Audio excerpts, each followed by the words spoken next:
Quand j'avais 17 ans, j'étais en voiture avec ma mère et je lui ai dit que je voulais faire STAPS, la faculté des sciences du sport.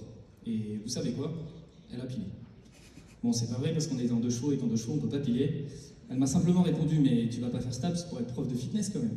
Alors non, je ne suis pas prof de fitness, mais 10 ans plus tard, je suis chercheur à l'Institut de cancérologie de Strasbourg. Un STAPS dans le monde de la cancéro, ça fait un peu penser à un indien dans la vie. C'est pourtant pas si éloigné et je vous explique. La chimiothérapie est utilisée pour soigner le cancer du sein, elle soigne le cancer du sein, ok. Mais elle s'accompagne de nombreux effets secondaires sur l'ensemble du corps, et notamment au niveau musculaire. Le muscle, c'est ce qui nous permet de bouger. Si j'ai moins de muscles, je vais être moins fort, je vais être plus fatigué et moins supporter les traitements. C'est une sorte de cercle vicieux.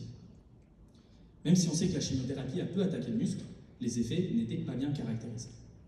Mes premiers travaux de recherche sont donc intéressés à caractériser l'effet de la chimiothérapie sur le muscle de patientes atteintes d'un cancer du sein. Grâce à des mesures réalisées avant, pendant et après le traitement chez 100 patientes, j'ai montré que les patientes avaient moins de muscles et moins de force. Bon ok, ça c'est un constat. Maintenant, comment on agit? Pour agir, il faut comprendre comment et pourquoi. En fait, il faut comprendre les mécanismes. Avec des médecins, nous avons réalisé des biopsies musculaires au niveau de la cuisse, comme vous pouvez le voir sur la photo de gauche. Alors, quand un gros barbu sans cheveux vous propose des biopsies, ça peut faire peur, mais je vous rassure, les patientes vont bien. Pendant que certaines nous apportaient le petit déjeuner après les biopsies, moi j'ai failli m'évanouir le jour où on a essayé sur moi.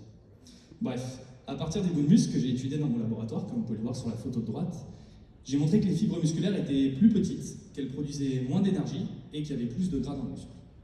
Alors le gras dans le muscle, c'est normal, c'est comme le gras de la côte de bœuf, ça donne du goût. Seulement, si j'ai trop de gras, je vais être moins fort. Vous me suivez? En plus d'avoir montré toutes ces altérations, j'ai montré d'où elles venaient, ce qui permet de mieux les cibler. Mais toutes ces altérations, c'est après l'ensemble du traitement par chimiothérapie. Et ce traitement par chimiothérapie, il se compose de grosses chimios et de petites chimios. Donc pour savoir à quel moment il faut intervenir, il faut comprendre l'effet des grosses chimios et des petites chimios. C'est ce que je fais depuis que j'ai soutenu ma thèse. Des biopsies musculaires avant les grosses chimios et 4 jours après, et des biopsies musculaires avant les petites chimios et 4 jours après. Et vous savez quoi?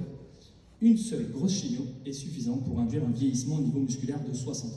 En fait, en 4 jours, je perds autant de muscles qu'en 60 ans de vie.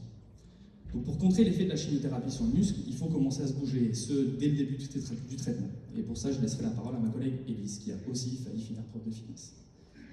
Quand j'avais 17 ans, je n'avais pas autant d'arguments pour te convaincre que de faire STAPS c'était une bonne idée, mais merci maman de m'avoir soutenu, et même si en 10 ans j'ai perdu mes cheveux, j'ai trouvé des solutions pour améliorer le bien-être des patients atteints d'un cancer du sein. Merci de votre attention.